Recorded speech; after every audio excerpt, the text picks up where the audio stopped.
9 is daar 'n gedeelte wat ek wil lees graag. Daar's 'n ding wat deel is van ons tydsgees, wat ek sien, as iets gebeur om jou, met jou, vir jou, naby jou, dan vra jy, wat is my voordeel? En dis 'n mentaliteit wat in die hele wêreld heers op die oomblik. Dis 'n vraag wat almal maar vra, what is in it for me? Nou, dis nie 'n verkeerde vraag om te vra nie. Die wêreld, as jy in die wêreld is, en die sekulêr is dit 'n goeie vraag om te vra. Want jy moet jouself toch weeg waar jy inpas en wat is vir jou. Maar dit raak so erg, dat dit mense baie selfsugtig gemaak het. As hulle nie skoor nie, dan wil hulle nie deelneem. En dit is 'n wesenlike probleem in geloof, in Christendom, is dit 'n probleem. So ek lees vir 'n gedeelte uit Handelinge uit. Ja. En die Handelinge, julle ken Handelinge is waar die kerk begin het, né? Die apostels het almal, die Gees is uitgestort en die apostels het hulle goeders begin. En in die eerste gedeelte van Handelinge gaan oor die paar apostels, maar Handelinge gaan hoofsaaklik oor Paulus en Petrus, maar ons lees van ander stories, en hier lees ons 'n ander storie, so kom ons lees dit net saam. Die gelowiges wat uit mekaar gejaag is, hierdie eerste sinnetjie, in die begin van Handelinge het die Romeinse soldate die Jode begin vervolg, want die Jode was opstandig. En saam met die Jode het die Christene ook vervolg, en die Jode self het die Christene vervolg, so die Christene het uit mekaar gespat en gevlug. Die gelowiges wat uit mekaar het gejaag is, het so ver as wat hulle gegaan en die evangelie verkondig. So het gebeur dat Filippus by 'n stad in Samaria gekom het en Christus daar verkondig het. Toe die mense hoor wat Filippus verkondig en die wonders sien wat hy doen, het hulle aandagtig na sy prediking geluister. Onrein geeste het met groot geskreeu en baie mense uitgegaan. En baie wat verlam en krepeel was, is gesond gemaak. En dan word baie gesondmakings en genesings gebeur en duiwel uitdryf. So dit was redelik baie energie geweest wat daar was. Daar was groot blydskap in daardie stad. Dan is 'n Samaritaanse stad, die Samaritane het nie van die Jode gehou nie, né? In dieselfde stad was daar 'n man met die naam Simon, wat die inwoners van Samaria met sy toorkunste verstom het. Dit was 'n bietjie van 'n towenaar. Hy het daarop aanspraak gemaak dat hy iets besonders is. En almal, klein en groot, het hom aangegaan. Hulle het gesê, hy is wat ons die groot krag van God doen. Hy het aanhang onder hulle gekry, omdat hy oor 'n lang tydperk met sy toorkunste verstom het. Maar toe Filippus die evangelie van God, van die koninkryk van God in die naam van Jesus Christus aangekondig het, hy gelowig geword. En mans sowel as vrouens is gedoop. Self Simon het gelowig geword. Hy is gedoop en het Filippus oor vergesel. Hy word ook Christen. Hy was verstom oor die groot tekens en die kragte wat hy sien gebeur het. Toe die apostels in Jerusalem hoor dat die mense in Samaria die woord van God aanvaar het hulle vir Petrus en Johannes daarin gestuur. Petrus en Johannes was van die leier apostels, so hulle het gesien, hier is daar gebeur en baie dinge daar by Filippus, en hulle het so toe gegaan. Die het toe gegaan en vir die mense daar gebid en hulle die Heilige Gees mag ontvang. Want die Gees het nog nie op een van hulle gekom nie, want hulle was net in die naam van die Here Jesus gedoop. Die apostels het hulle hande opgeleg en hulle het die Heilige Gees ontvang. Nou kom dit. Toe Simon die Samaritaan, toe hy sien dat die mense die Gees ontvang as die apostels hulle hande opleg, het hulle geld aangebied en gesê, gee vir my ook hierdie bevoegdheid, sodat elke wat ek die aanloop in die Gees kan ontvang.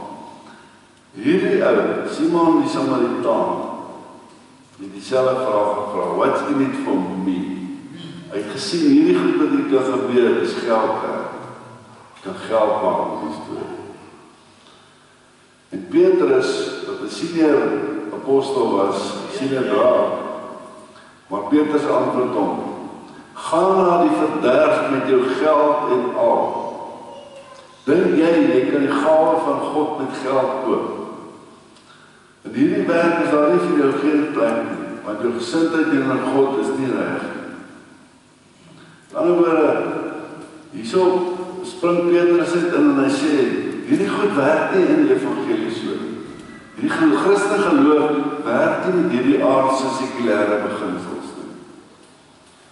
Dan Petrus verder, bekeer jou van hierdie dwaling en bid tot die Here. Miskien sal hy jou hierdie gesindheid van jou hart vergewe. Ek sien, jy is deur afguns vergiftig en deur die sonde verstrik. Dan word hierdie gierigheid, hierdie selfsug wat jou nou laat optree, is verstrik deur afguns. Dan word jy soek so groot voordeel vir jouself dat jy afguns vir die res van die wêreld toewens.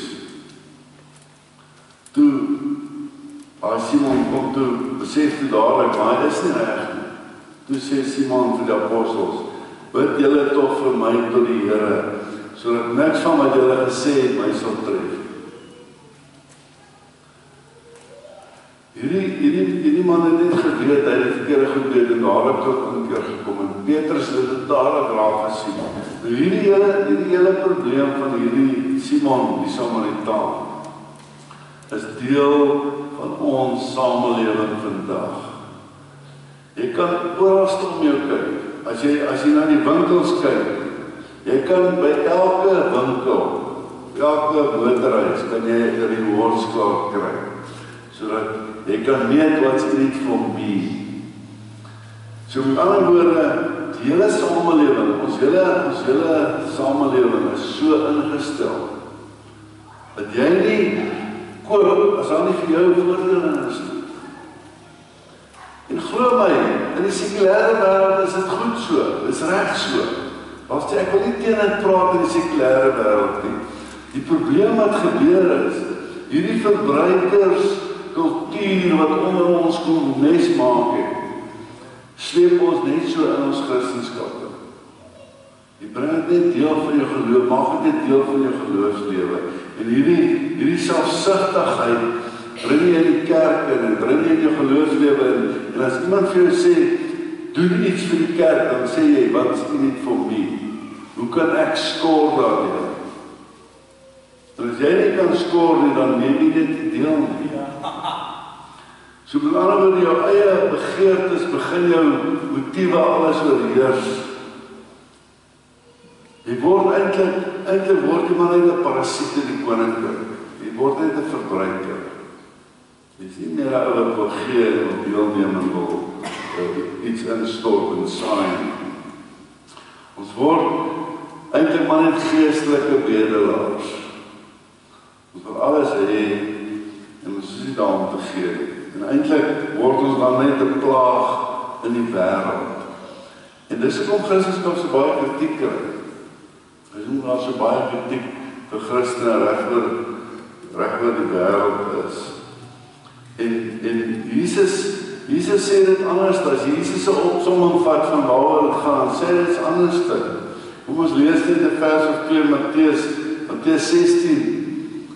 Het hulle vir Jesus gevra, wat behels het om agter hom aan te kom om 'n disipel van Jesus te wees. Toe sê Jesus vir sy disippels, as iemand agter my wil aankom, moet hy homself verloon en sy kruis opneem en my volg. Nou kyk, hierdie is 'n groot beeld wat hier gebruik word. As jy jou kruis opneem, dan gaan jy nie om vakansie te gaan. As jy jou kruis opneem, dan is daar net een plek vir jou waar jy gaan eindig, en dis by die kruis, jy gaan doodgaan.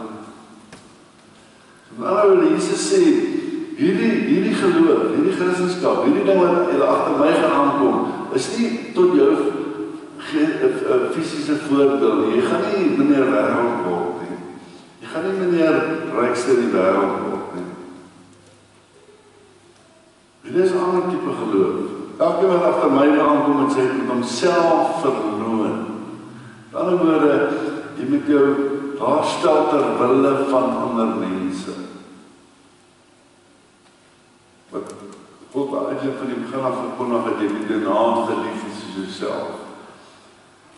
Dan gaan hy aan in vers 25 en sê, want wie sy lewe wil behou, sal dit verloor. Maar wie sy lewe ter wille van my verloor, sal dit terugkry. Nou hierdie is die ironie van ons hele Christendom. Dit is baie tekste, die eerste is die laaste wees. Ons kan nie verby hierdie ironie kom nie, ons ken dit nie, dit is net so.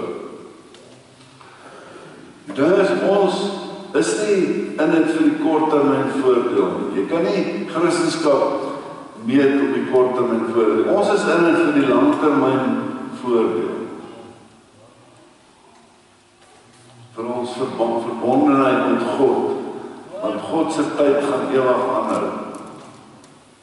So die korttermyn is nie die ding waarna ons hierna kyk nie. As ons in die Bybel inblaai, dan sien ons iemand soos Abraham. Abraham se hele lewe was gelaai gewees met die vreemde. Hy is na 'n vreemde land toe geroep. Hy het vreemde dinge het hom gebeur, hongersnood het hom getref. Hy moes Egipte toe vlug. So sy hele lewe was met vreemdhede gelaai. Hy moes wegtrek van sy familie af. Maar hy het dit nie weggewens nie. Hy het oorwin met sy vriendelikheid. Hy het vriende gemaak met die konings daar in Kanaan. Hy het vriende gemaak met die koning van Egipte. Hy het met hulle vriende gemaak en verbonde gesluit waar ons gegaan het. So hy die ongunstige situasie wat hy gehad het, niks was voordelig vir hom nie. Het hy met sy eie persoonlike vriendelikheid oorwin.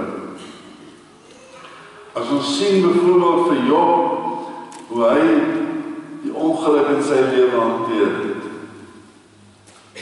Dan het hy vir hom gunstig geraak nie. En hy het ongunstig gebly, sy familie het dood gegaan, hy het siek geword, hy het sy besigheid, sy geld verloor, maar hy het alles oorwin met sy geduld. Sy toestand het nie verander nie, maar sy geduld het dit oorwin.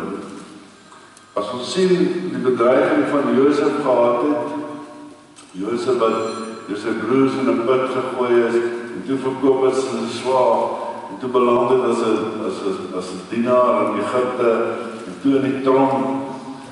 Hy eenvoudig net, sy liefde was net groter as sy hele situasie.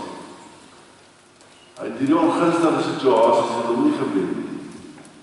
Hy het met sy liefde net elke keer oorwin.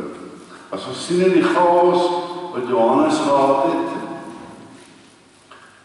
Johannes wat die Openbaring geskryf en die Evangelie geskryf het, hy het baie chaos in sy lewe gehad, maar hy het vrede verkondig oor ons baie gegaan. As ons bijvoorbeeld na Dawid kyk, Dawid het hierdie verskriklike magsposisie in sy lewe gehad. Hy kon maklik sy mag vergryp en hy het hierdie daar sy mag misbruik. Maar hy het dit gekelter met sy groot nederigheid wat hy gehad het.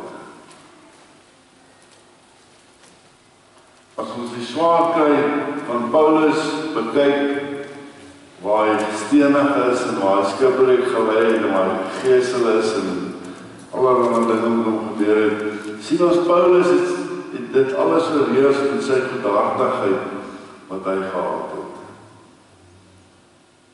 So niemand van hierdie mense het 'n lewe gehad van what's in it for me.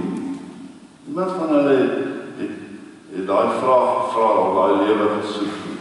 As ons kyk na die weduwee wat baie arm was, maar tog was sy getrou in haar tiendes en het sy gegee wat sy gehad het. En so is ek en jy nie besigheid om die korttermyn wins te soek. Ons is nie in hierdie geloof oor dit wat jy nou gaan kry. Want God bied vir ons 'n ding aan wat baie groter en beter is. Hy bied vir ons 'n ewigheid aan in sy teenwoordigheid wat Jesus vir ons bewerk het. En hy sê, as jy in 'n verhouding met my kom, dan gaan daai verhouding nie ophou. So alles wat ons het, alles wat jy kan weeg, alles wat jy kan kry, die wins nou, die geld nou, die rus nou, gaan ophou. Maar hierdie verhouding met God gaan nooit ophou nie. Dit gaan 'n ewigheid hou. So moenie die Engels sê, penny wise and pound foolish wees nie. Moenie penny wise and pound foolish, moenie hierdie goedjies wat jy tasbaar vind en nou oulik is, een kant toe nader trek en wens jy het dit en jy verloor jou verhouding met God nie. Die ware geloof is baie belangrik vir ons. Ons hele lewe is nie net vir nie. Ons hele lewe is daarin. Dis wat in is vir jou. Wat sal dit 'n mens help as hy die hele lewe as wins verkry, maar sy lewe verloor? Wat sal dit 'n mens gee in ruil vir sy lewe? Moenie dat hierdie yskrem wat hier voor jou gesig gehou word, jou aftrek van die ware wins in die lewe, en dis om 'n verhouding met God te hê. En Jesus het dit vir ons kom wys. Hy het net 'n bediening van 3 jaar gehad. So dis nie nodig vir ons om hierdie tydige lewe te soek en te gryp en te jaag. As ons veel meer wat vir ons voorlê. Amen. Kom ons bid saam. Here, ons is baie jammer, Here, dat ons ingesteldheid van winsgewendheid en skoor en net wil hê, wil kry. En alles wat ons vra ons en wat is dit vir ons?